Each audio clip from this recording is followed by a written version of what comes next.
Hi guys, it's Tennille from Paper Milkshake and welcome back to my channel. I thought I would film a craft with me video today. The last craft with me video I posted was quite popular, so I wanted to do some crafting tonight and thought I would switch on the video and share the process with you guys. I'm going to be making 2 shaker fry boxes tonight. One I'm going to be making out of this beautiful pink iridescent acetate, which Alicia at Love Letter Generation was the enabler for this purchase. So she recently did a haul and purchased this Basil Basics paper called Mylar from Spotlight, and it's just so gorgeous, and I was inspired to buy a couple of sheets of my own, and I'm going to be making 1 fry box out of this, and the second fry box I'm going to be making out of vellum. Now annoyingly, I've actually run out of my A4 size vellum, so I'm going to have to glue together 2 A5 sheets to make an A4 sheet to make my fry box out of. Now, I don't have a fry box die. I also do not have a Cricut. So what I'm going to be doing today is actually pulling apart a fry box and using this as a template to create my fry box. And what I'm actually going to do is, this is probably like the 3rd fry box that I've destroyed. So I'm actually going to be quite careful when I pull this one apart. I'm actually going to laminate this and have a permanent template for me to use from now on, so that I'm not continuously just using and throwing away the fry box, because these are actually really pretty red and white ones and I don't want to get rid of it. So let's make a start. So I'm just going to get my tweezers ready, but I just want to be very, very careful. They haven't been glued together that well, so that's going to work in our favor. We're just going to pull apart the fry box. And we are wanting to be careful because, as I said, we're going to be wanting to use this as our template. So we want to keep this as intact as we can and try not to tear anything. Okay, so that came out not too shabby, but we're just going to want to get rid of some of this paper that's torn off with it.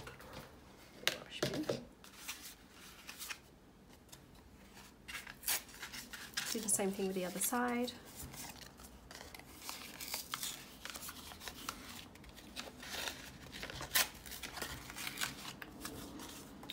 So probably not going to be a heck of a lot of talking tonight, just some instructions as I go, and I think that's really the best way for me to film these videos, because it means you guys can craft along with me.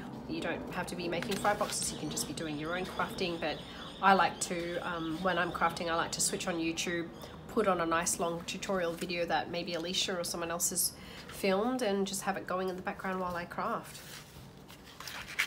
So there it is, there's our template. And what I might do at this point is actually get my laminating pouches ready. I'm going to turn on my laminator, which for the most part this will be done off screen.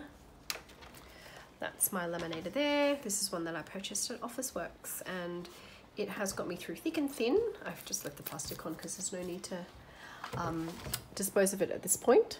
So this laminator is very handy to have. I never thought that I would ever need to buy a laminator, but funnily enough, having since have children, there's just so many documents, like permanent documents to laminate. Certificates and whatnot, and keeping my kids' memorabilia. So these J. Burrows laminating pouches are also from Officeworks, and they are the A4 size. Excuse me.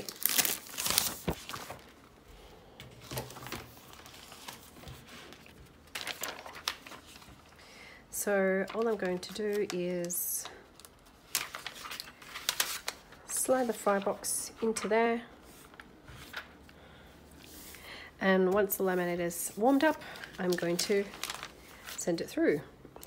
Meanwhile, while we're waiting for the laminator to warm up, I'm going to just check if 1 sheet is enough. No, so one sheet of A5 is not large enough for the fry box. So what I'm going to do is just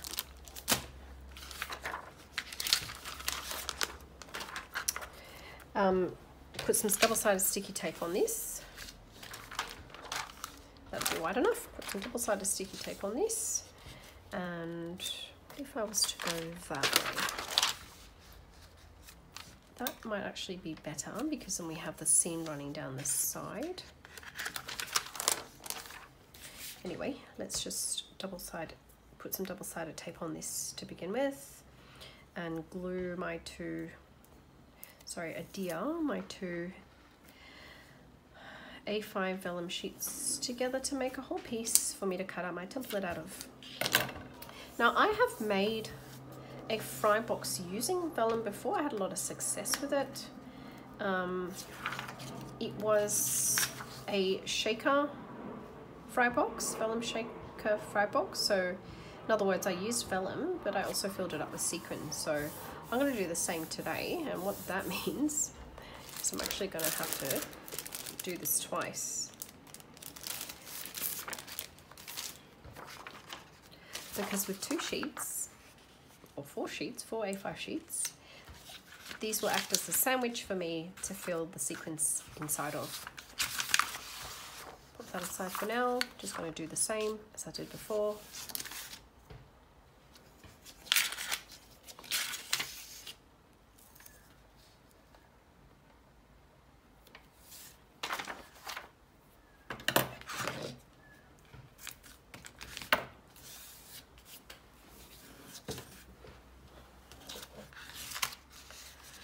Now, I'm lacking some inspiration, guys. I have a few favorite YouTube channels that I watch quite religiously, but I want to watch more. I think there's probably like a whole school of crafty channels out there that I do not know about. So could I please ask you guys if you know any good inspirational crafting channels to link them below, even if I already follow them, just in case I don't already follow them. Could you please link some channels below that I can follow, and I will check them out. The laminate is ready now, so I'm just going to send this through and hope for the best. I don't think I've ever sent anything quite so thick before, so let's see how it goes.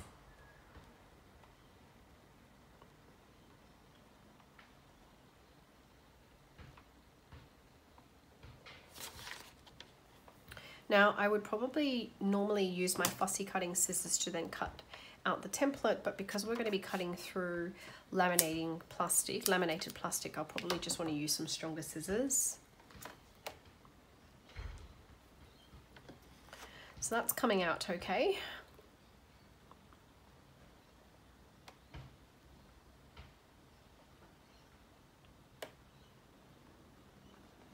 I know that Alicia does fry boxes as well, and she actually printed out a template from Pinterest of a fry box, and she has had a lot of success with that. So that's actually another really good novel way to make 3D projects when you don't have a Cricut or a large die. So she just goes on Pinterest and searches projects that she's looking for, prints it out, and then traces it out and cuts it out in a similar way that I'm doing now. Okay, so it's come up a little bit curly, but that doesn't really matter. It doesn't affect what we're trying to do. So I'm just going to trim quite closely around this.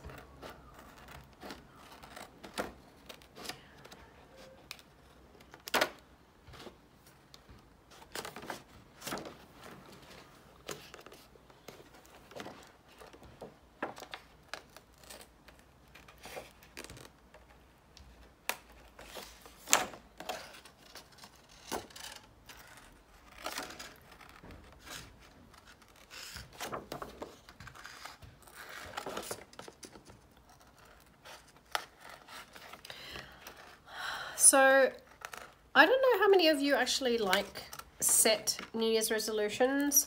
I like setting New Year's resolutions. I usually achieve some of them and not all of them.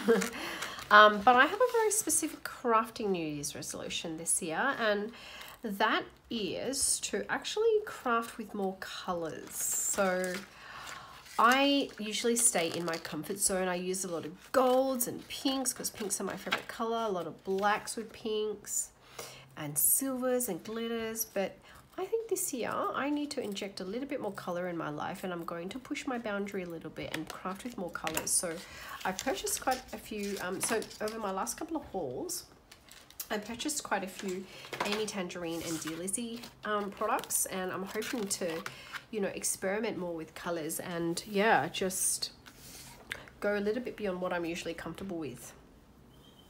So that's it there. The template's done. I now have a forever fry box template ready to go. I'm now going to just take one of these sheets. Yeah, I'll take one of these sheets and I will trace around it. Just going to use my Muji pink gel ink ballpoint pen cap type and very, very carefully trace around it. And I think what I'm going to do, so that we don't see the seam where we adhered the two A5 sheets together, is we're going to get that right at the bottom of the fry box. So that will be completely hidden. You won't see it unless you're staring at the bottom of the fry box. So just to save myself a bit of cutting, I usually align this to the side, make my little mark where the center is, and trace around it. It's very easy to make a mistake at this point, so make sure your hand, whether you're left-handed or right-handed, make sure it's firmly on your template so it does not move.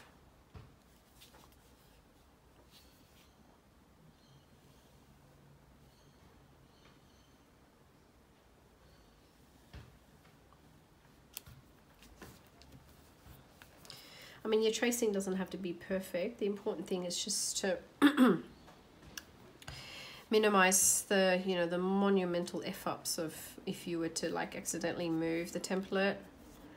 But, you know, nothing's recoverable. Nothing's not recoverable, so you can salvage any screw up, I reckon, when it comes to crafting.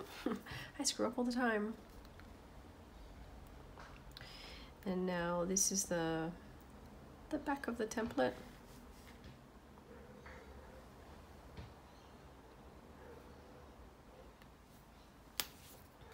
Hey, there we go. I didn't hold that down very firmly at all, so I need to go back to where I was.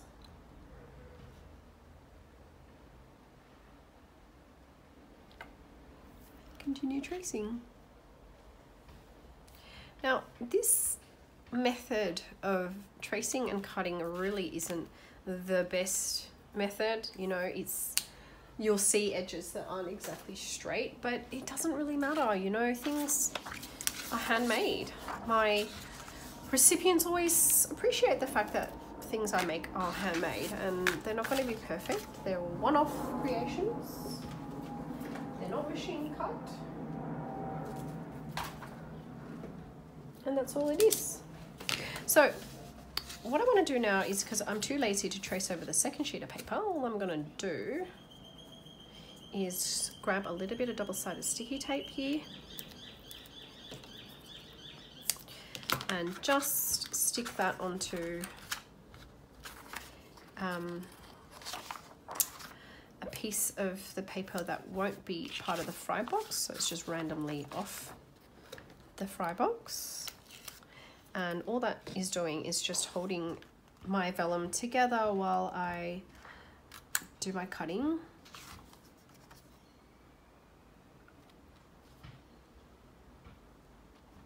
So that the sandwich sheets don't move around too much. Now, if I wanted to be pedantic, I can put another bit of sticky there, but I won't, not for this video.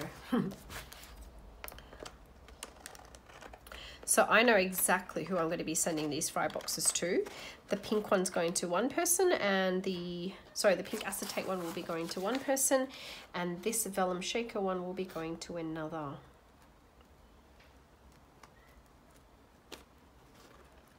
Sorry if I've gone off screen a bit, but I'm just doing a bit of cutting, so nothing interesting there.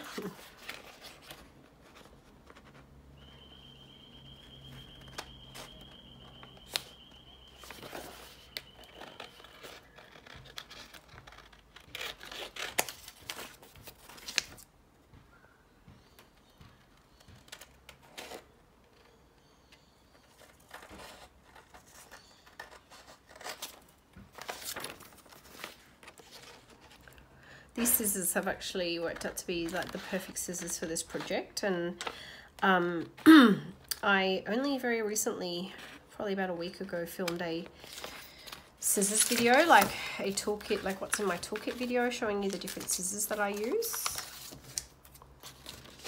This is one of them. So I've overcut that, but I'm not too worried at this point. It's not going to materially impact my project because there will be stitching going all around and the stitching will provide plenty of reinforcement. So just going to trim that excess off to make it easier for me to cut.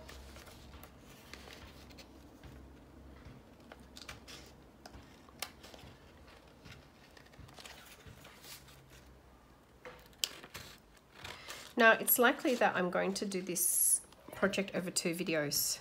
The first one is how I'm actually going to construct the fry boxes, which is what I'm doing right now. And the second video, part 2, will be the part where I'm actually decorating the boxes.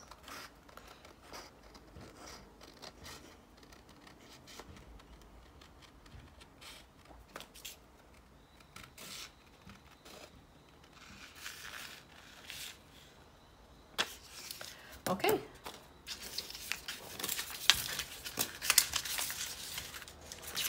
That's my vellum done.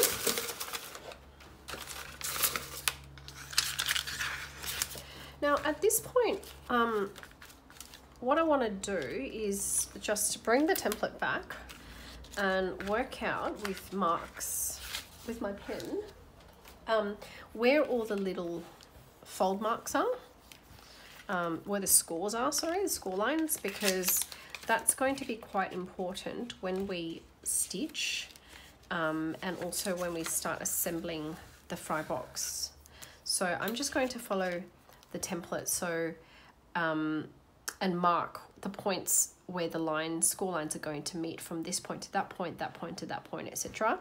This will be my biggest challenge. The biggest obstacle would be this curved line there and this curved line here, for the simple reason that I don't have a scoreboard that does curves. I don't even know if there's such a thing as a scoreboard that does curves, but I found that to be the trickiest part when I did my last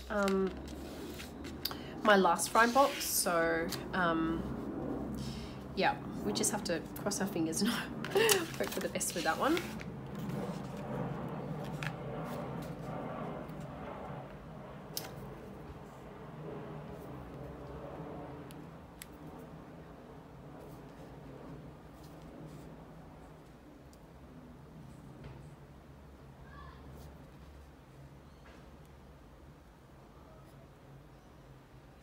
So I can just see the score lines, like I can just make out the score lines over the vellum because the vellum is semi-translucent.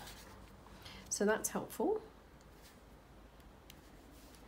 And I won't be using a scoreboard even for these straight lines. I'm just going to use my bone folder because some of you crafters might not like using a scoreboard or have a scoreboard and would prefer to just use a bone folder, which does the job. It's not a problem at all.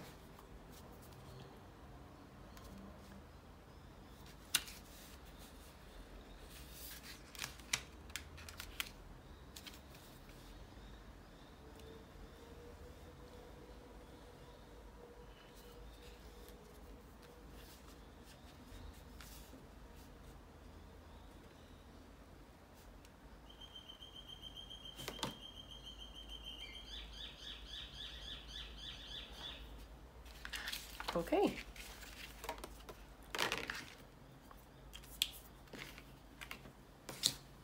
Got my Arteza bone folder and I'm just going to start bone folding. I'm going to do them together, do my 2 sheets together just to save a bit of time.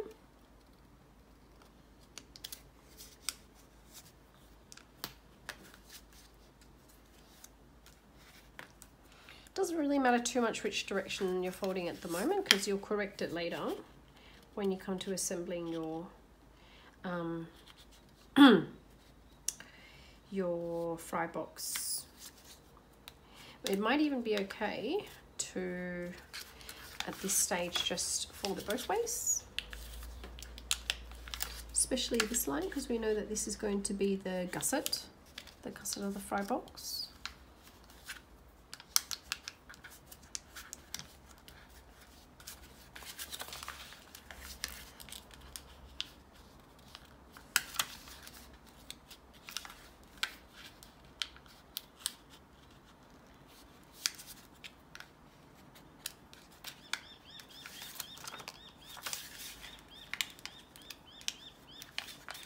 So you can see the fry box starting to come together.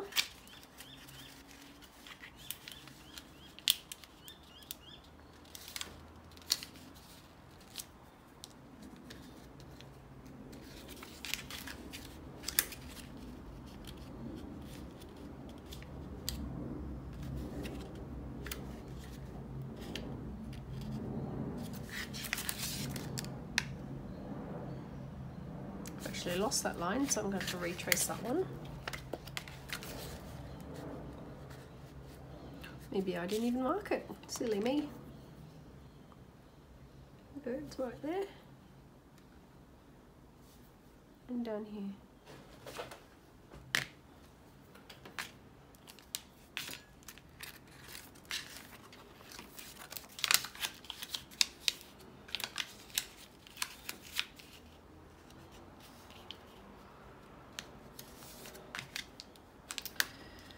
Fold, fold.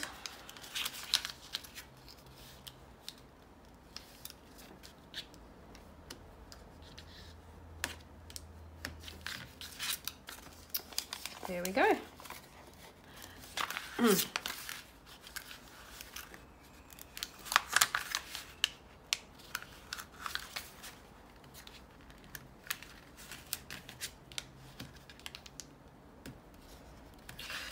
this point,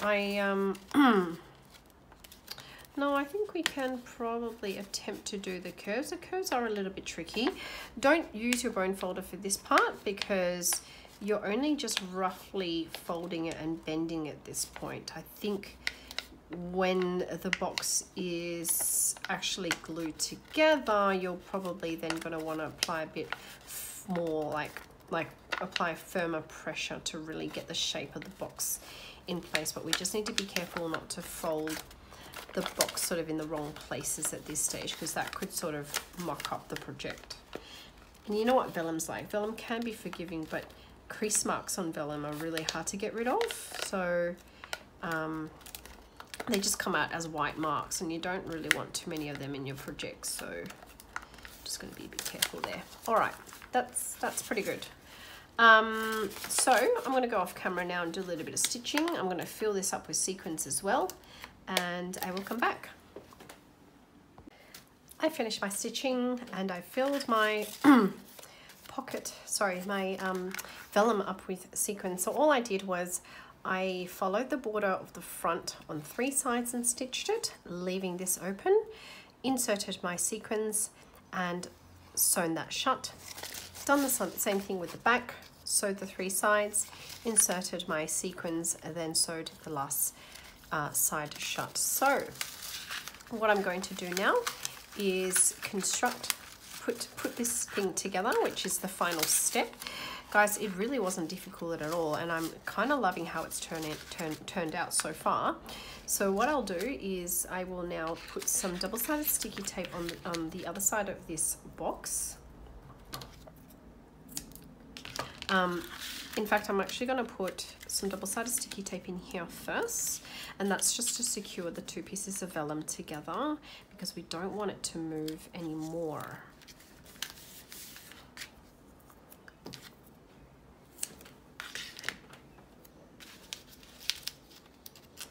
Doing the same with the other side.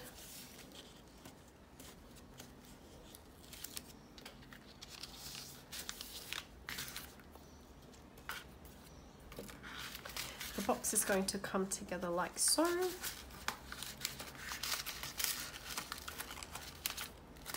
And our fry box will be complete. Just going to cut that little bit of loose stitching off.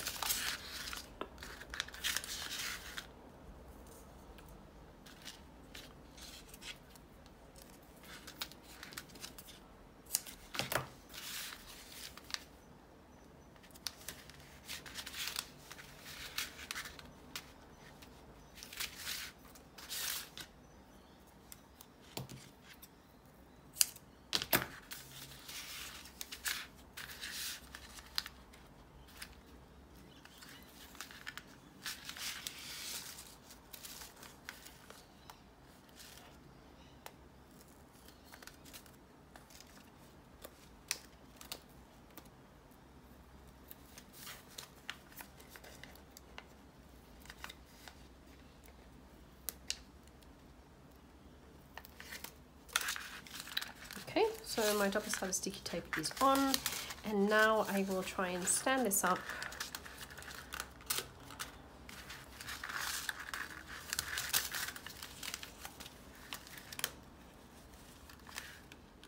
And just make sure that my edges meet properly.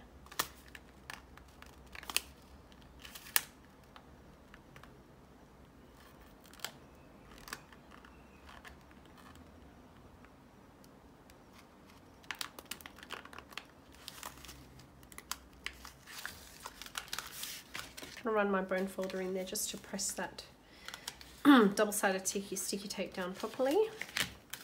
That's one side done.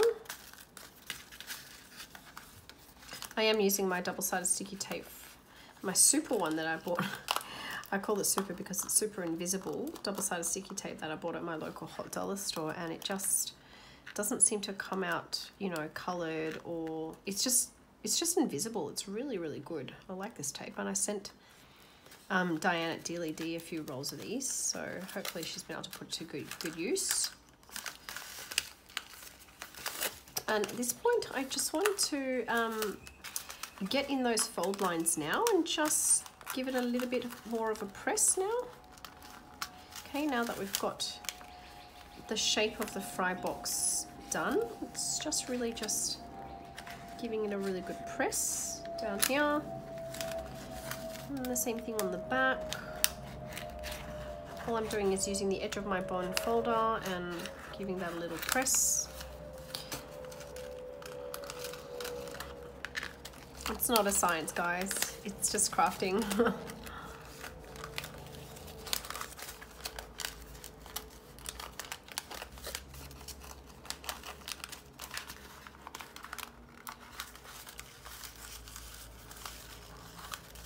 And that's it.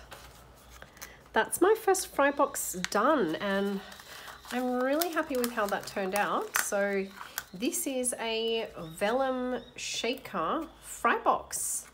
It's so cute. It'll look even cuter once I filled it up with lots of goodies, but I will now move on to the acetate version and see how that turns out. I have now cut out the pink iridescent acetate. Look how beautiful it is. It's such a gorgeous paper. Oh, it's such a gorgeous acetate. And I just saved a bit of time because you've already seen me cut out the template before with the vellum. So I've just done that all off camera. I've made my marks on where I want to score them. And scoring this will be a lot trickier because the acetate is a lot stiffer than the vellum. So I've never worked with acetate on a 3D project like this before, so I have no clue how it's going to turn out, but we are going to give it a go and see what happens. So I'm just using my bone folder to score alongside the marks that we put on our template. Just going to turn the TV off, it's a bit noisy.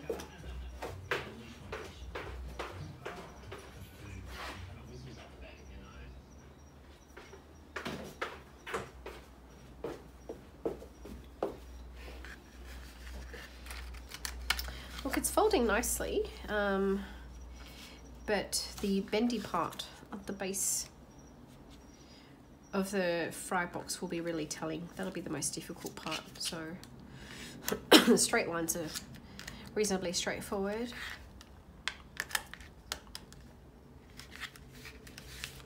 Okay.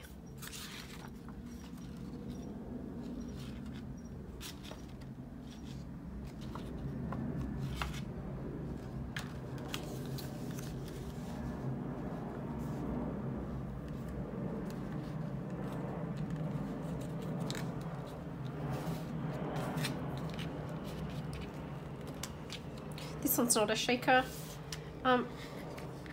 fry box. This one's just going to be quite simply the acetate because it's just such a showstopper. It's so beautiful. Doesn't need any sequins, nothing at all. It's so beautiful. I'm obsessed with vellum and acetate. I use a lot of vellum and acetate in my projects. If you've been following my Instagram, you'll see that I use I basically use vellum and acetate a lot more than I reach for pattern paper. I don't know what it is about translucency, but I'm in love. I really like it.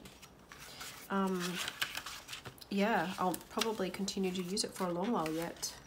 I find it very versatile. I find that if you buy a collection and you don't take a liking to the pattern paper, you don't need to throw away your supplies. You can just make your base with vellum or acetate or vinyl or something clear and transparent, and that collection will work with it. It really will. And that's what I love about it. And you can color it any way you want just by choosing the color of the sequins to fill your pouches with.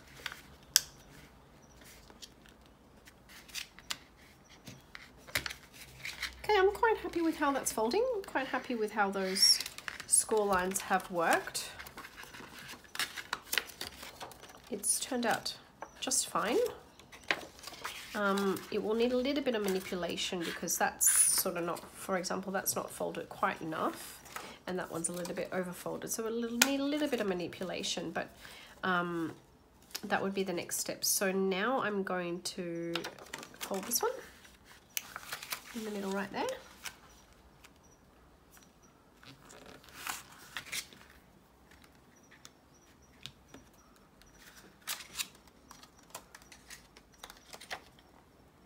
Oops, so I've completely screwed that one up. It definitely wasn't where I wanted it to go.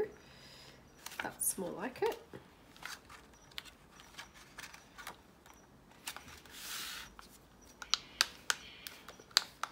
It's okay, again, that fold's not going to appear because it's right at the bottom of the fry box.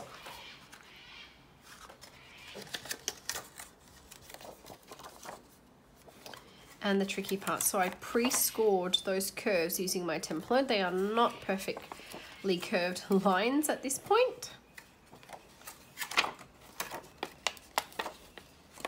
but let's just go for it. Very, very tricky, this part.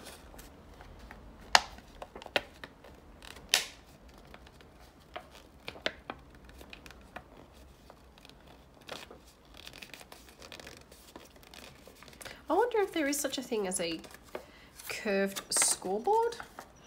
I don't think there is. I haven't seen one in the market, although I haven't been on the lookout for one.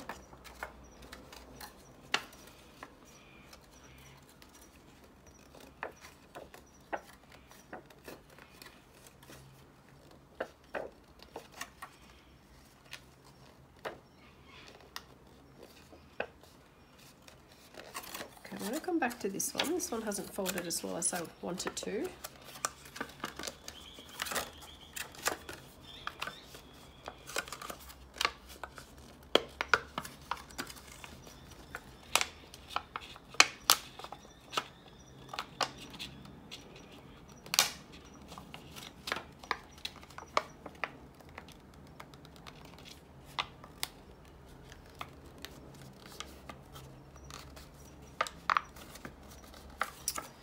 There we go.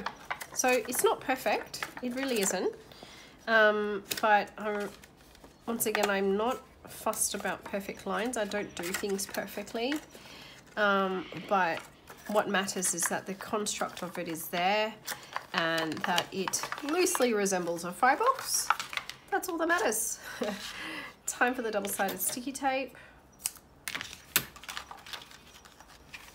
I probably wouldn't do this again now that I've experimented with it. I probably wouldn't use acetate for a 3D project like this and save the acetate for something else, just because it is a little bit hard to manipulate around the bends and the curves on the bottom of the fry box.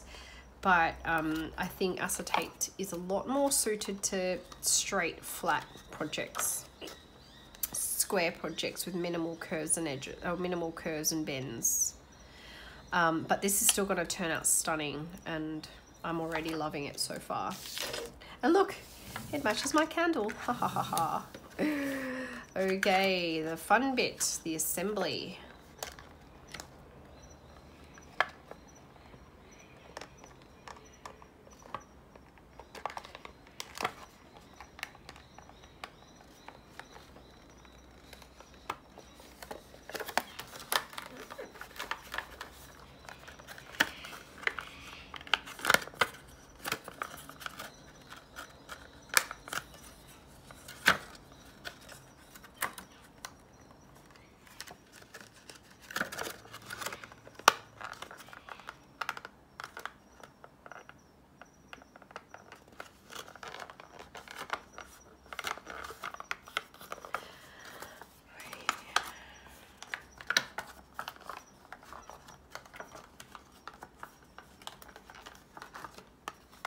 And there it is. There's the acetate fry box. Not bad, not bad. Okay, considering how tricky it was to get the bends in place, I am actually really pleased with how these turned out. And once these are embellished, filled with goodies, filled with shreds and lots of loveliness, it will look amazing. So that's the first part of the video completed. Okay, I will film the next part, which is the decorating of the fry boxes. Thank you everyone for joining me in part 1, and I will see you in part 2.